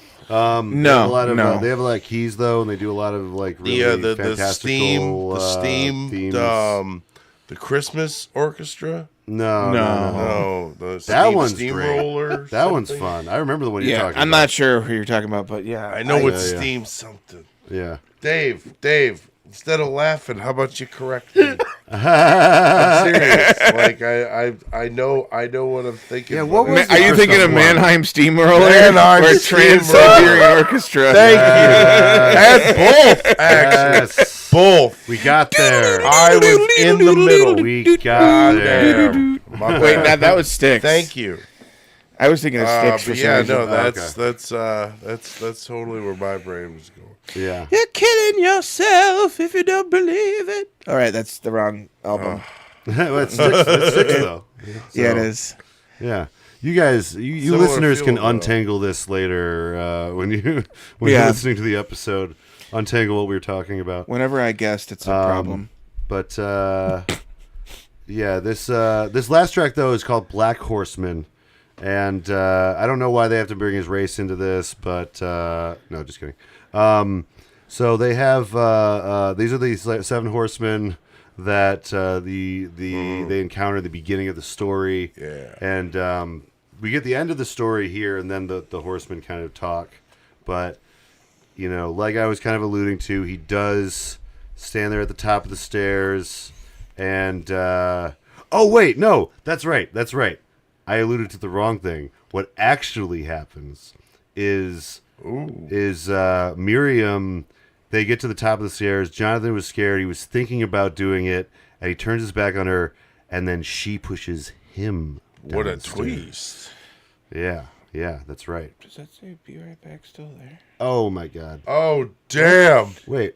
Oh no. It lags sometimes on the Okay. on the studio. Yeah. Okay. Sorry. We should still- be heard. Okay. I was like, yeah. oh my God. Or at Why least is it-" recorded, I right? didn't mean to be. No. Good point. But yeah, sometimes for some reason it just shows "Be Right Back" for like the rest of the stream, even though it's like recording it. Okay. Yeah. But Okay. But yeah, so yeah, the twist is though that instead of like Jonathan like reenacting what happened 50 years ago, she like kind of gets her revenge. Okay. Yeah, Abigail finally gets her revenge. And then she says, "Now we're finally alone, Miriam. Abigail is here to stay." And then it says the birth of Abigail would soon be realized. So she's going to be basically born again through Miriam's body. The second coming of a devil in disguise. The moon did not shine. It was darker than before. On this sacred night, the soul of Miriam was crying out in pain, remembering the day arrival in the rain. So, you know, yeah. you better Abigail start becomes calling born. that shit out before we get Yeah. some kind of like spirit up here, you know. Yeah. We don't, and Miriam we dies. don't need that in the middle of the end, even, yeah. No. But Miriam dies. Spoiler alert. Their final viewing is she sees the yellow eyes of Abigail, and then the seven horsemen finally arrive to take care of this problem that they were alluding to, and I like how they frame this in verse 3. Oh no, they found her in the sarcophagus. Baby Abigail was eating. Oh, I cannot tell you. And it's like kind of like the lyrics are just like they're basically saying like it's too horrible to describe what we saw in there, and it kind of alludes to like Abigail is eating the carcass of the previous Abigail. Baby Abigail was eating the cats and the dogs. And the dogs. Oh no! And the mice. Piece by flesh piece. Yeah. So And the brainworms. so basically they take her and bring her to the chapel in the forest, and the ceremony and coffin Well, that's is why awaiting. you burn him. And Get those brainworms out of him. and it goes it's one of those concept albums that goes full circle to the funeral, which is track 1, where he says we're gathered here tonight to lay to rest Abigail LaFay. So It's the story. You start with the memoriam, yeah, and you end with the story. What a classic! Yep. Classic You could turn this into a concept movie album. or a miniseries. Definitely. You could do a Yeah. miniseries on yeah, each verse. yeah. So yeah, Could be it's explored. like we appreciate usually in the show. It ends where it starts. Yeah. Always good with concept albums. Now we got to decide though where it ranks with the rest of our concept we do. albums. So, I already feel like I have an opinion. what's your opinion? My opinion is that is an A. A or S? A? An A. Remember, Okay. it's So it's four, it's S four. A B C D. I'm gonna say A for cohesiveness of Mm-hmm. conceptness. Mm-hmm. If that's a thing, that's my new. I like it. I Yeah. like that description. Cohesiveness Okay. and conceptness. I don't remember what I said when we first started rating albums, but yeah, and then, but for execution, it's not quite S tier for me. I feel like, there's something like kind of charming about the, like almost like cheesiness of the late '80s horror sequel feel, Yeah. but it diminishes the fun of it a little bit, just like it would in a horror sequel that's bad. You know what I mean? Yeah. Like in where it's like, oh, okay, like that's clearly like Well, everything's like they didn't have what I saw John half of it Carpenter to do the coming creature myself. effects or whatever. Or, yeah, Okay. or, Okay. yeah. So you're giving it a solid 4, you think? Yeah, I'm thinking Okay. it's a 4. It's an A. It's definitely an A Okay. tier. Okay. And I get and to be fair, like I now get why people like King Diamond, Right. but I'm more interested now to see what his other later output is, what his output was like The before sequel this. might be like. Maybe this, because like I said, I don't fully have, I like I said, I only have an anecdotal argument for this, but I feel Yeah. like the production is on par with some other 80s albums that I feel like are a little trebly, and the mix kind of Yeah. lacks I the would give you bass. that. I would give you that. Yeah. So like that takes it down a notch for me too. But Okay. but it's an A. But it's an A. Okay. It's a 4. I think What about so, yeah. we'll go we'll start with Dave and go I'll do last, I think. What are you thinking, Dave? I think it is a solid A. I think it has it's cohesive story, everything about it. I think it's definitely not a B, so I'd say it's an A. Yeah. Yeah. Yeah, I echo. I think it's I don't know where I put on this. I'll try to think right now, but yeah, I'm just thinking A. Okay. Okay. John, what do you See, well, I was thinking low S or high A, Mm-hmm. personally, because like I really like it when an album does that, where it's like it starts off with something that you don't understand, and then it rolls Right. into something, and it all Yeah. connects. But that's There's because mystery in it's the first supposed to track. be a circle, Yeah. and the yeah. circle is that it starts off with the obituary. Mm-hmm. It's not necessarily an obituary, but you get what I'm saying. You know what I mean? Like, and then it rolls into the story. Yeah. The story literally connects. It makes Yeah. it a full Yeah. cycle, and Yeah. that's really. So I really like that aspect of it, and I Yeah. really like the music. Yeah. It was really good '80s music.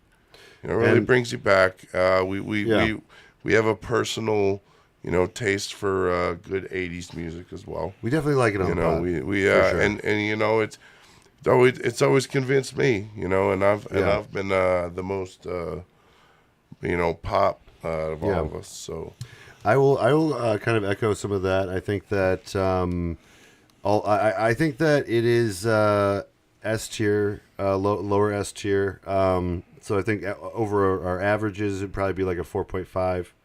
So for like our high, averages, high, high A, 4.8, then, 4.9 maybe. maybe 4 No, point. all of us said like Well, he said higher A, so let's call that like maybe a 4.25 or 4.5.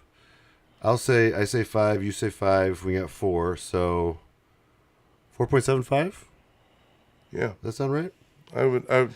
But yeah, I just want to basically echo some of the things you were saying though, John, where it's like I do think that like in particular that like couple of years in the 80s has just like they're just so gung ho about concept albums and like the themes and just breaking it to new weird ideas, and I think it's executed well. Yeah, and I would agree with you too, Nate, about the production. The production leaves some to imagine, grow. You know, production was very well done. it was good, but I do think that it does feel like it is. There's something flat about it to me. Yeah, I do think that it could be a little pop a little more. Yeah. Like it's not. It doesn't I pop feel quite as much that. as like Iron Maiden, maybe. You know. or even forget the madness. Yeah. Right. Yeah. But Yeah. it might have also been and I should say as a side note that might also have been a little bit of what inspired black metal to a lot of black metal that was inspired by this was lo-fi on purpose. Yeah. Like Varg Vikernes, for all his faults, was popular with Burzum, who's like he recorded his guitar through like a stereo and instead of like a traditional amp, and he used like this really shitty headset mic to record the vocals so that it sounded even more distorted and like very terrible production value, but on purpose to kind of give it this rawness. Right. And so it's an aesthetic choice, but here it's just like something that I've noticed with, like I said, I don't want to beat a dead horse, but late 80s metal albums with a flatness to them, or like where the bass seems like it's a little lacking.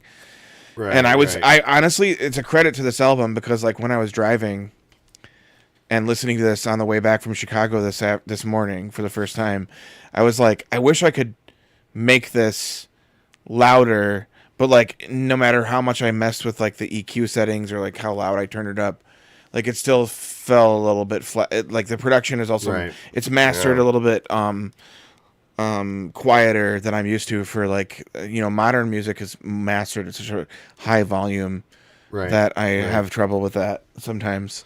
Yeah, and I was wondering if that's maybe a cassette thing. I don't know that. I don't know if that is a factor, but I know cassettes were a big thing at the same time as some of that. So in the comments or in the in the future comments of the episode, if you guys know anything about that, if you know if cassettes are part of, contribute to that at all, let me know. I'm curious.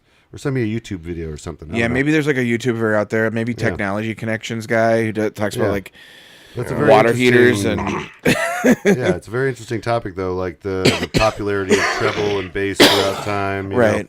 I'm sure there's a great video about it.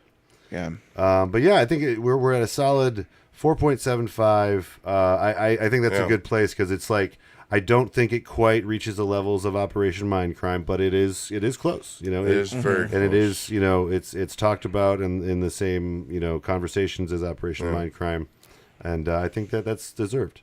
So that was a fun one. That was a really again, we always love going back to the 80s like metal stuff because it's just they love their concepts, they love having fun with them, and they also just the vocals are always just fucking awesome. So the more we do this podcast, the more fan I am of 80s music in general.